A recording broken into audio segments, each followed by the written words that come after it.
রোজা রমজান। এই রমজানের মধ্যে মুসলিম ভাইরা তারা রোজা রেখে সারাদিন উপবাস করেন, আল্লাহ নামে তারা প্রার্থনা করেন, মানুষের মঙ্গল কামনা করেন, নিজেদের মঙ্গল কামনা করেন। আজকে ভগবান গৌতম বুদ্ধ আমাদের সে শিক্ষা দিয়েছেন অহিংসা পরম ধর্ম। সে অহিংসা পরম ধর্মে আদৌ কোনো কেউ হিংসা করবেন না। ধর্ম যা যা নিজের মতো করে ধর্ম পালন করুন। আমি এখানে যে ইফতার করেছি এতে আমাদের নিজেদের ধর্ম নষ্ট হয়নি, বরং অপর ধর্মের প্রতি আমাদের শ্রদ্ধা বেড়েছে। প্রত্যেক ধর্মের প্রতি শ্রদ্ধান্বিত হওয়া, শ্রদ্ধাশীল হওয়া, এটাই ধর্মীয় কাজ। কারণ অল ফেথ অ্যাসোসিয়েশন এবং টলিগঞ্জ মোড় অ্যাভিনিউ বৌদ্ধ সমিতির পক্ষ থেকে একটি দাওয়াত ইফতারের আয়োজন করা হয়েছিল। এখানে সব ধর্মের ধর্মগুরুরা উপস্থিত ছিলেন, সবাই মিলে দোয়া করলেন এবং ইফতার করলেন। এখানে উপস্থিত ছিলেন বৌদ্ধ ধর্মগুরু ডক্টর অরুণজ্যোতি ভিক্ষু, মুসলিম ধর্মগুরু আতিফ আলী শাহ আল কাদেরি, মন্ত্রী অরূপ বিশ্বাস, বিধায়ক কেদ্রিস আলী, তৃণমূল কংগ্রেসের মাইনরিটি সেলের সেক্রেটারি শেখ রাজা এবং মুস্তাফিজ হাজমি সহ আরও তৃণমূল কংগ্রেসের নেতৃবৃন্দরা। ওনারা এখানে সবাই কি বার্তা দিলেন চলুন শুনে নেব।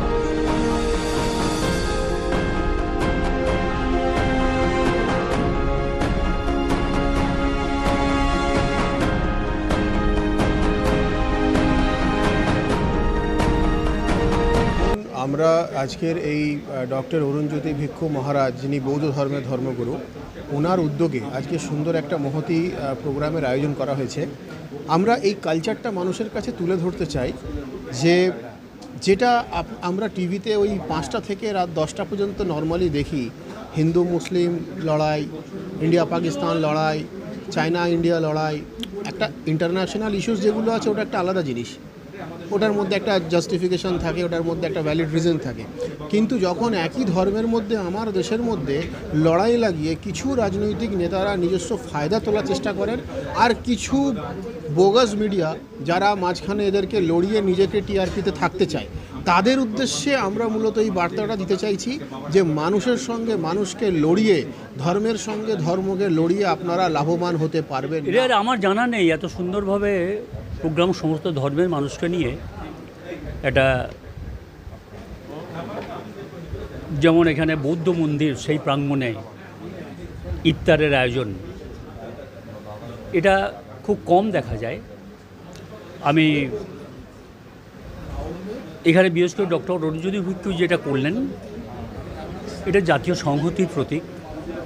ভারতবর্ষের সব জায়গায় এরকম হওয়া দরকার, যেখানে মানুষের মধ্যে এত হানাহানি, মানুষকে মেরে দেওয়া হচ্ছে, কে কী খাচ্ছে সেসব কথা বলছে, সেই জায়গায় হিন্দু মুসলিম এক হয়ে সবাই, আমাদের মাননীয় মন্ত্রী অরূপ বিশ্বাস মহাশয় সহ দেখছেন তো যে যখন দোয়া পাঠ হচ্ছে তিনি হাত তুলে দোয়া করছেন। আমাদের মাননীয় মুখ্যমন্ত্রী মমতা বন্দ্যোপাধ্যায় তিনিও তাই করেন। আমরা বার্তা দিতে চাই যে আমরা এক, ধর্ম যার যার, উৎসব সবার। আজকে মুসলিম ভাইয়েরা, আমরা যারা বৌদ্ধ সন্ন্যাসী আছি, আমরা বৌদ্ধ ত্রিপিটক অনুসারে, আমাদের বিনয় পিটক অনুসারে আমরা দুপুর 12টা থেকে তারপর দিন ভোরবেলা পর্যন্ত আমরা সলিড নিতে পারি না। আপনারা দেখেছেন ইফতারের মধ্যে আমিও নিইনি। কিন্তু আমি এটাই বার্তা দিতে চেয়েছি যে এই যে সংযমতা রোজা রমজান, এই রমজানের মধ্যে মুসলিম ভাইরা তারা রোজা রেখে সারাদিন উপবাস করেন, আল্লাহ নামে তারা প্রার্থনা করেন, মানুষের মঙ্গল কামনা করেন, নিজেদের মঙ্গল কামনা করেন। আজকে ভগবান গৌতম বুদ্ধ আমাদের সে শিক্ষা দিয়েছেন অহিংসা পরম ধর্ম। ভারতবর্ষে শুধু আমাদের বাংলা থেকে শিখবে, কারণ আপনারা জানেন যে বাংলা আজকে যা ভাবে সারা ভারতবর্ষ আগামীকাল তা চিন্তা করে। তাই আমরা এই বার্তা দিতে চাই যে সারা ভারতবর্ষের মানুষকে যে সম্প্রীতি একমাত্র পথ, যেটা আমাদের শ্রী রামকৃষ্ণদেব বলেছেন, যত মত তত পথ। সে ভাবনা নিয়ে আমরা আসুন, ধর্ম হানাহানি নয়, হিন্দু ধর্ম পালন করবে, মুসলিম ধর্ম পালন করবে, বৌদ্ধ ধর্ম পালন করবে। কিন্তু আমরা যখন মানুষ মিলিত হব তখন আমাদের কাছে ধর্ম নয়, মানবতা এবং মানুষই আমাদের কাছে পরম ধর্ম। बंगाल एक ऐसा रियासत है जो Bengal thinks today, India thinks tomorrow, जिसको अनेकता में एकता बंगाल की विशेषता कहेंगे। ये देखिए, एक बुद्धिस्ट मंदिर में यहाँ बुद्धिस्ट का प्रतिमा है। मैं एक टोपी पहन करके, मैं एक मुस्लिम समुदाय से आता हूँ, लेकिन मैं दिल से प्यार करता हूँ हमारे बुद्धिस्ट मंक जो डॉक्टर अरुणज्योति भिक्षु महाराज है, जिन्होंने इतने बड़े दिल से यहाँ हर धर्म के लोगों को यहाँ बुला करके इफ्तार कराया है। तो ये मैसेज हम चाहते हैं कि जो देश में विभाजन करना चाहते हैं, जो वस्त्र इस तरह का वस्त्र पहन करके वो जो है नफरत फैलाना चाहते हैं, तो हमारे डॉक्टर अरुणज्योति भिक्षु महाराज से सीखें कि ये भी एक मॉन्क है, ये भी एक धर्मगुरु है। ये कितना अच्छा वार्ता हिंदू मुस्लिम सिख ईसाई का वार्ता कर रहे हैं, कह रहे हैं, ये लोगों को मिसाल दे रहे हैं। तो इनसे सीखना चाहिए। और जितना भी यहाँ लोग विभाजन करने की कोशिश करेगा, यहाँ की धरती का मिट्टी, ये मिट्टी जो है काजी नजरुल इस्लाम की मिट्टी, ये मिट्टी जो है हमारे रविन्द्रनाथ टैगोर की मिट्टी है, ईश्वर चंद्र विद्यासागर जैसे शख्सियत की मिट्टी है। यहाँ जो है नेताजी सुभाष चंद्र बोस जैसे लोग जन्म लिया, तो यहाँ जो है विभाजन नहीं कर सकेगा। यहाँ जो है सबका खून लाल है, एक ही लाल है। और हम लोग को जब भी डॉक्टर अरुण ज्योति बुलाएंगे, हम लोग हर टाइम यहाँ पर खड़े रहेंगे। और ये हम उनका मतलब मैसेज देना चाहते हैं कि डॉक्टर अरुण ज्योति से, भिक्खू महाराज से पूरा देश को प्रेरणा लेना चाहिए और सीखना चाहिए कि ये देखिए हम लोग इंसान हैं। देखिए, सबसे पहला बात आपको ये बात समझना होगा कि हिंदुस्तान का कानून जिसने बनाया, बाबा राम अंबेडकर ने, तो बाबा साहब का जो कॉल था, जो जुबान था, आज उनको हिंदुस्तान में कोई आपको दूसरा पीस नहीं, एक ही पीस मिलेगा जिनका नाम डॉक्टर अरुण ज्योति भिक्खू महाराज है। आज ये कॉन्स्टिट्यूशन ऑफ इंडिया आपको पूरे हिंदुस्तान में कहीं नज़र नहीं आया, ये टालीगंज बुद्धो मॉनेस्ट्री में आपको नज़र आया। आया कि नहीं आया, आप बताइए, आया या नहीं आया?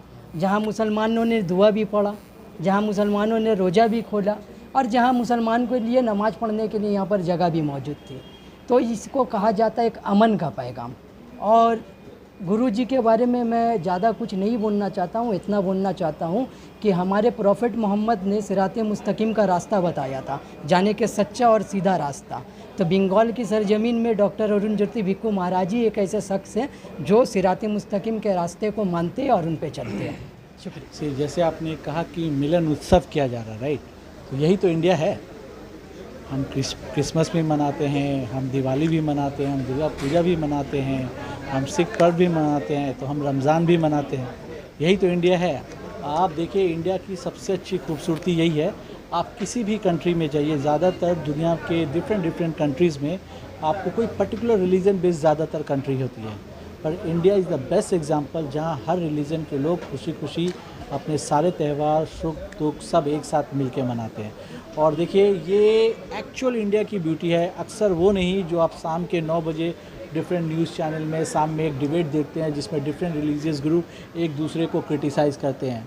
एक्चुअली वो नहीं है। एक्चुअल जो आपने इंडिया जो देखना चाहते हो, जो एक्चुअल इंडिया है, वो आज आपको यहाँ दिखा होगा। एक मंदिर के नीचे, सोचिए ये भारत की खूबसूरती है कि एक मंदिर के नीचे डिफरेंट एक अफ्तार का प्रोग्राम, रमज़ान के महीने में अफ्तार का प्रोग्राम किया गया और उसमें डिफरेंट रिलीजियस ग्रुप्स लोग सब साथ में एक दूसरे से साथ मिलकर सेलिब्रेट किया। तो this is actual India. India की आबादी 130 करोड़ से ज़्यादा है, ठीक है।